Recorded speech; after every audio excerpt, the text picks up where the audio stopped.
That's it? Yeah, that's it. And this will make me TikTok famous. Yeah, for some reason they like it when it comes out of your mouth and not mine. You don't know fear until your parents' car pulls up to the driveway and you realize you haven't done those dishes or taken the meat out of the freezer. So I was just thinking, you know how African parents swear they walked 10 miles to school, fought off 8 bears and lions, and swam through an ocean to get to class every day and still remain the top of their class? They were number one. If half of them went to the same exact schools, who was actually number one in their class?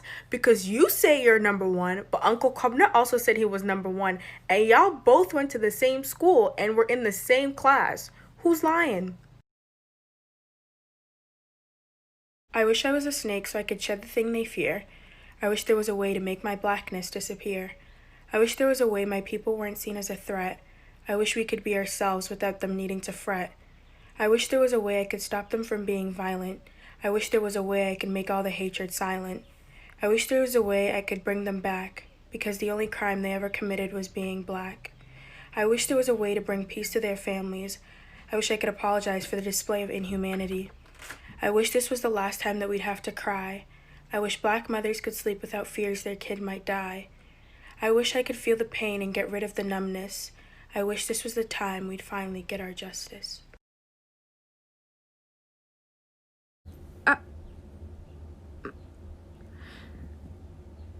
Did you really forget that Black History Month is a thing?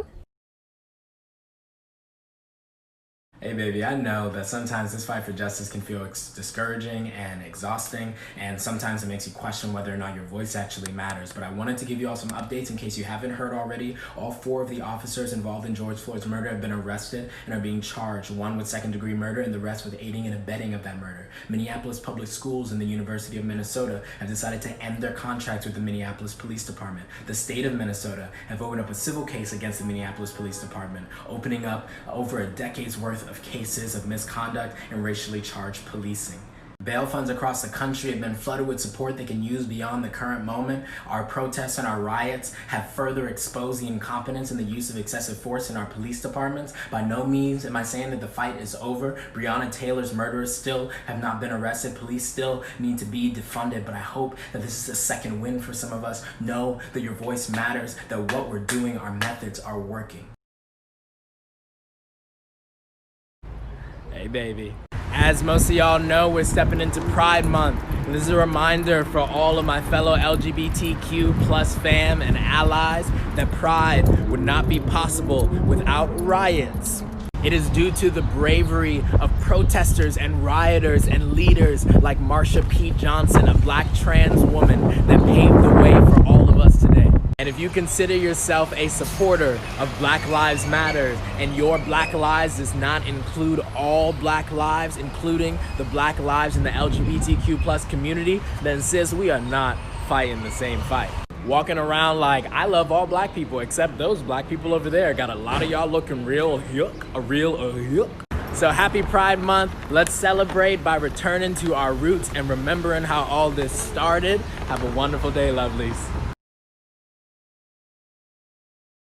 If you have opened your mouth to say that the riots are not what MLK would have wanted, I honestly can't disagree with you.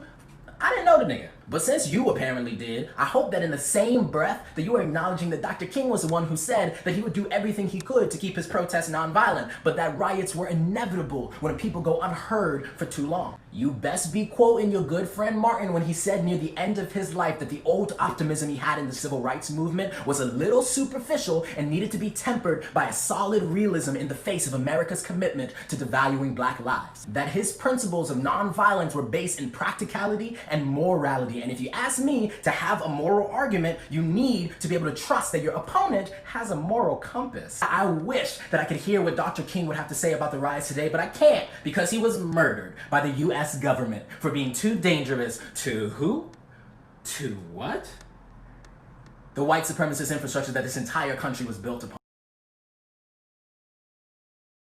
Alright, baby, let's talk riots. First of all, if you've been saying that the riots delegitimize the movement and you are A, non-black, therefore removed from centuries of anti-black oppression, B, only talk about injustice when it is convenient or popularized, or C, spend more energy bemoaning the riots than you did the actual deaths of Ahmaud, of Breonna, of George, then it is not the movement but your opinion that has been delegitimized. Next caller. Second of all, there are multiple accounts that the people who are actually instigating these riots have been a combination of paid agitators, overzealous cop intervention, and white anarchists. There's an overwhelming number of protesters that are risking their lives to put out fires, to give medical aid to people who need it and protect them from police and others who would use this for their personal gain. Also, can we talk about the fact that during a worldwide pandemic involving a respiratory disease, the police are still using tear gas and mace to dispel crowds?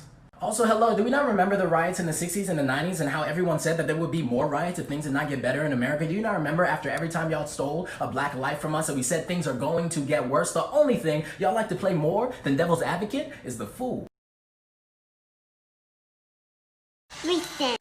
Black Lives Matter. Translation: Black Lives Matter. Nice. The kind. Love.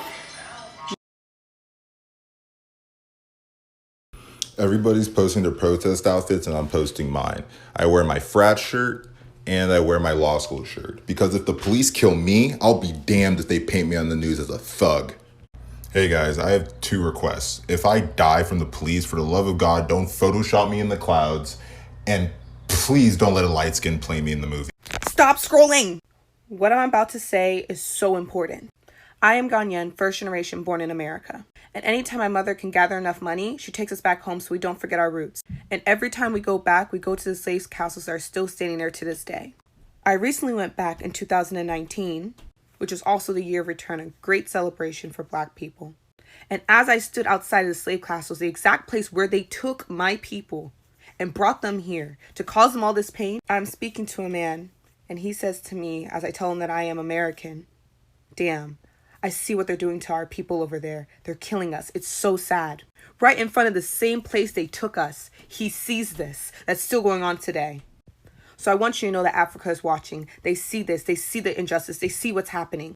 But often we can't do anything because we're still oppressed by the same people. It was only 50 years ago they were free from the British and the French. Though they can't do, they see. All right, everybody, it's a beautiful hair challenge. Let your hair down in 3, 2, 1. Boom.